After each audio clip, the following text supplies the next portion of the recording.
Hello, we meet again in UNITAR Business Talk Show. It's been a while, right?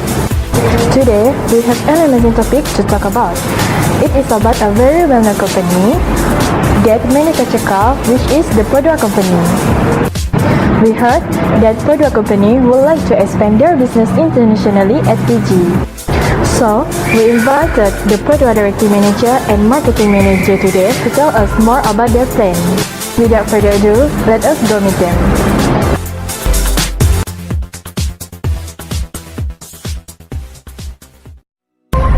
Welcome to UNITAR Business Talk Show. I'm Afika, your host for today's talk. Right now, I'm with both Perodua Directing Manager and Marketing Manager. Hello, thank you for being here today. My pleasure, Miss Afika. My pleasure too. Before we go further, Miss Alisa, can you tell us a bit about the background of Perodua Company? Thank you, Miss Afika. My name is Elisa Sni Anak Sibanjelema. I'm the Directing Manager of Perodua. Perodua was founded in year 1992. It was 26 years ago. The first car was launched is Perodua Kancil, and our headquarters was at Jalan Sungai Choh at Selangor. Next, let us meet the Marketing Manager, Miss Sheila. Miss Sheila, can you tell us what the product that Perodua produce? Thank you, Miss Afika. My name is Sheila Nanta, and I'm Marketing Manager of Perodua. Our company have produced different cars such as Azia, Myvi, Kenari, and also Kancil. And for the latest of our cars is Arus.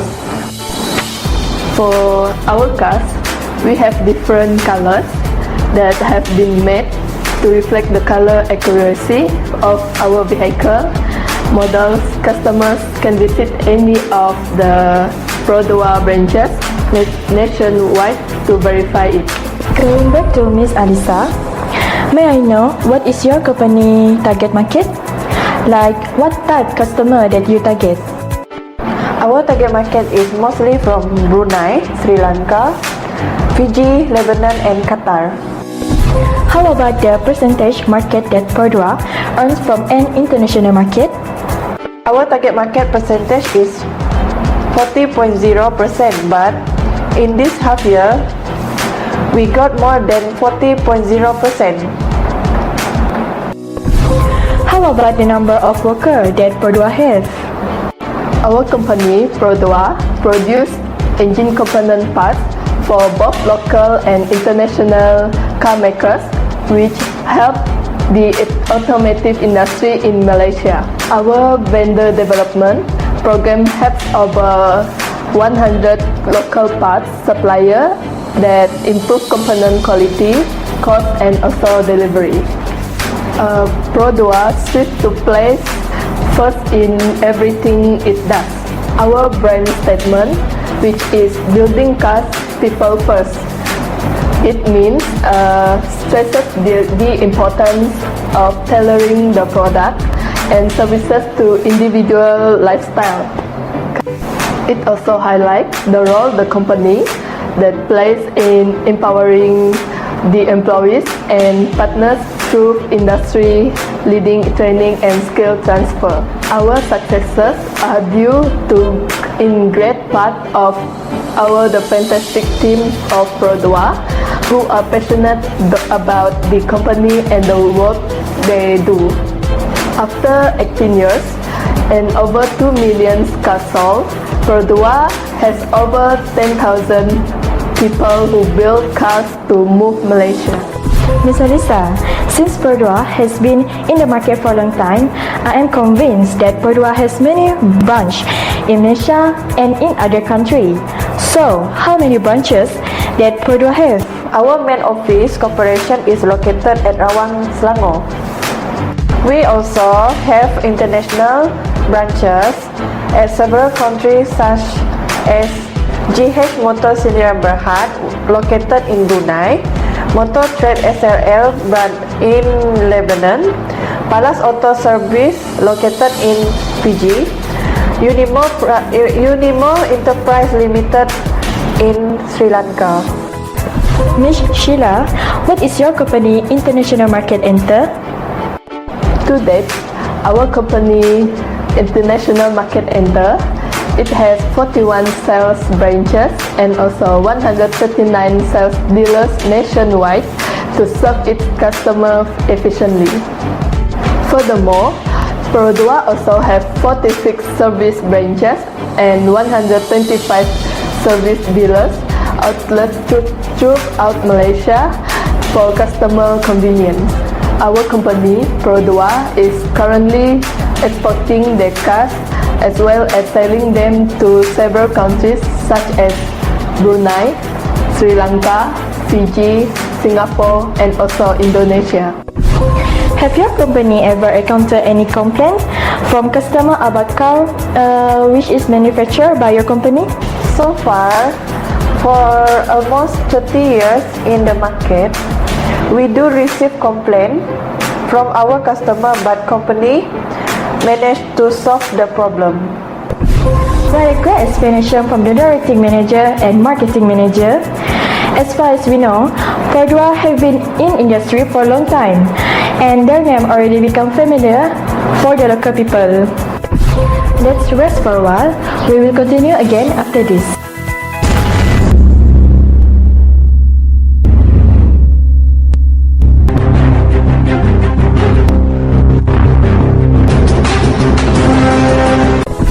Hello, welcome back. Now, let us move to the next session where we will talk with our market analyst to ask her more about Fiji. Okay, Ms. Eza, can you tell us a bit about history and background of Fiji? Okay, sure. Fiji is located in the heart of South Pacific and it is blessed with 333 tropical islands that are home to some happiest people on earth. Other than that, Fiji is the second largest country among the Pacific Islands next to Papua New Guinea. According to UN data, Fiji population is estimated at 889,953 residents, where 58.4% of it is the population in the urban area and another 41.4% of it is the population in the rural area. And Fiji ranks number 161 in the list of countries and dependency by population. Known for its luxurious islands, all-inclusive top spas, culinary destination, and as well as outdoor adventures, Fiji is most widely celebrated for its culture and it also uniquely welcomes visitors from various countries.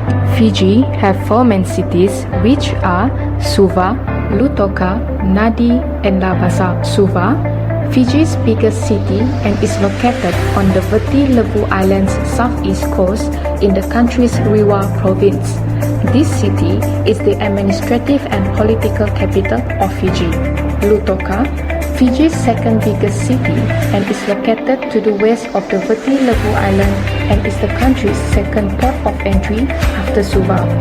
Lutoka is often nicknamed as the Sugar City since it is at the heart of the sugar cane growing region of Fiji. Nadi, located on Viti Levu Island's western side and the third largest city, Nadi's population is multi-ethnic in origin. This city also has a significant transient population of tourists of multi-racial origin. Labasa, a town in the Makota province of Fiji and is the Vanua Levu Island's biggest town. It is surrounded by sugar cane farms and thus sugar cane processing is a significant industry in the town. How about the political and ideology, Ms. Eza? Is it similar with our country, Malaysia? Okay, for the political in Fiji, just like our country, Fiji also practice democracy for their country, where the Prime Minister as the head of the government and the executive power is exercised by the government. As for the legislative power is vested in both the government and the Parliament of Fiji. Just like our country, Fiji also have political parties such as Fiji Independent Party (FIP) and Fiji Nationalist Party (FNP). Those political party form is to defend the supremacy of Fijian right. Since independence in 1970, Fiji had experienced a cycle of election followed by coup that happened back in December 2006, followed by new constitution and by fresh election. Okay, Ms. Eza, Since our discussion topic for today is related with transportation, can you tell us the Fijian culture that related with our topic for today? Fiji, they're known for their island and luxurious resort, which become an attraction for tourists to visit them. Since Fiji is known for their tourism, there are various types of transportation, from public transportation such as bus and taxi to personal car. Based on Traffic Index Fiji, car is the main transportation that used by Fijian with 61.4%, followed by bus with 22.8%. From the index, it shows that Fijians prefer to use their own car rather than use public transportation. The price for petrol at Fiji only costs 2.17 Fijian dollar per litre, that is equivalent to 5.18 ringgit Malaysia. As tourism is the backbone of the Fijian economy, the government already provides various kinds of transportation for tourists to get around Fiji. There are a variety of public transportation such as share or private taxi and bus. But if the tourist planning on island hopping, they can take a ferry, which is the cost-effective way to go. Other than public transportation, tourists also can rent a car if they wish not to use public transport. Rental car is widely available in Fiji, where each company have their own pricing policy. Tourists can rent a car range from 100 Fijian dollar with unlimited kilometers. It is advisable to get local coverage when tourists rent a car at Fiji. As for petrol, it is already available at service station in all main towns, which is convenient for the tourists to buy petrol. At Fiji, the vehicle driver is on the left side of the road, and there's no need for tourists to get an international permit if they want to drive in Fiji. They can use their home-based valid driving license. Other than finding car rentals by themselves, tourists can also ask the hotel that they check in to book a rental car for them. Some major hotels have the car rental desk for the tourist convenience. From my explanation before, it shows that the usage of car in Fiji are widely needed and used not only for personal purposes but also for business purposes. Alright, Miss Eza. As far as we know, every country have different ways of them handling their economy. So, can you share with us how the economic situation at Fiji that might affect any business from outside? According to the 2019 World Freest Economy statistic, Fiji placed at number 81 with a score of 62.2. Its overall score had increased 0.2 point with a spiked fiscal health, exceeding a sharp drop for government integrity and power score for trade freedom. This concludes the economy of Fiji for outsiders business investors is moderately free. Business in Fiji must also cope with increasing bureaucratic interference and a complex land ownership system. Fiji also experienced inflation and unemployment. For inflation rate, Fiji only experienced a slight inflation 0.4% in September 2019. Fiji ranks the second lowest in the list of inflation rate among the countries in Australia. As for the unemployment rate in Fiji is quite high, 4.50% according to 2017 Population and Housing Census. Minister of Employment Parvan Bala said the national employment policy want to create more opportunities for young people to follow clear pathways from education to productive employment.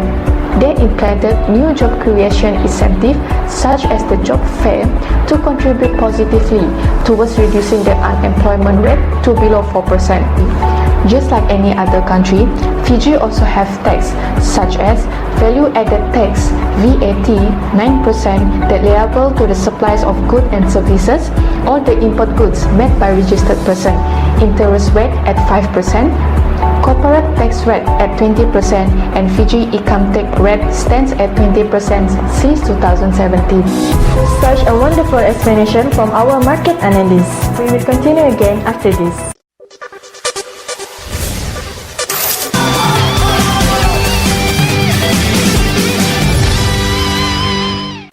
We're back again with Miss Alisa and Miss Sheila, where we will talk about the business strategy that being used by Perodua. Miss Alisa, can you share with us the strategy that being used by Perodua to enter the market of Fiji? Our company, Perodua, using indirect exporting as one of our entry strategy into Fiji market, where we sell and market our cars in Fiji through intermediary, which is our dealer.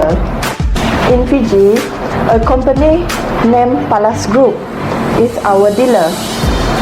So far, Palace Group is our only one and only official dealer in Fiji.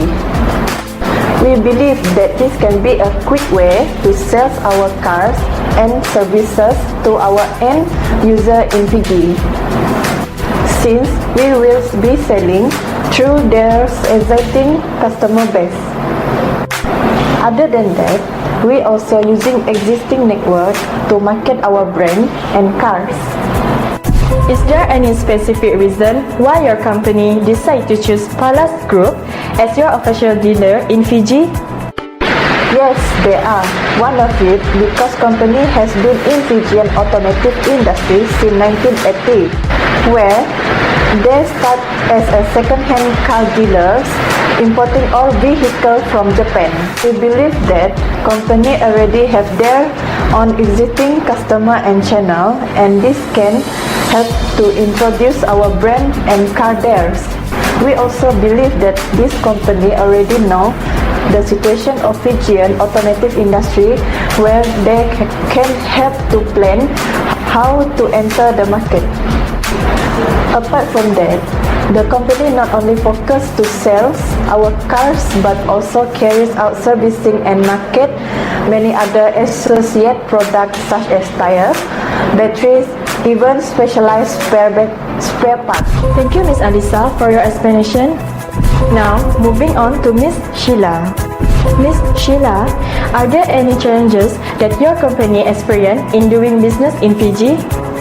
Yes, there are. When it comes to international market, there will always have challenges for every organization that wish to expand their business internationally. Not to mention that each country has different challenges that the organization must face. As for our companies, there are custom duties and procedures that need to be completed before we can export our cars to Fiji. After our cars enters Fiji, the government will next cancel the registration of our home-based country before it is registered officially in Fiji. All documents and certificates must be in English, and we cannot transfer our car to anyone for the next 5 years. Appointment needed to be scheduled with the Fijian Custom Office to get the formalities completed. There are some procedures and paperwork need to be submitted to complete the exporting, which are get the agriculture clearance for the Biosecurity Authority of Fiji, arrange for clearance from customs, pay the requisite duties, and also get the foreign car registration cancelled. From what you have explained, I can see that it is quite complicated for foreign like us to do exporting to Fiji. So, Ms. Sheila, before vehicle will be delivered to the owner, what are the permits needed to complete the procedure? There are various permits needed, which are quarantine clearance, passport of the owner, purchase invoice and receipt, insurance papers and certificate, and many more. To conclude our discussion for today, Fiji is an attractive market for Perodua. I believe by exporting car to Fiji can give more choice for Fijians to get and buy a car that affordable for them. Not to mention that the culture of the Fijian that mostly use car not only for their personal purposes but also for business and tourism purposes, which can increase the market of Perodua in Fiji. The economy and the political of Fiji that almost the same with our country, Malaysia. Explain more why Perodua can successfully enter the market in Fiji. We at UNITAR Business Talk Show hope that Perodua can expand their business to many more countries. That's all from us. See you in the next show. Bye!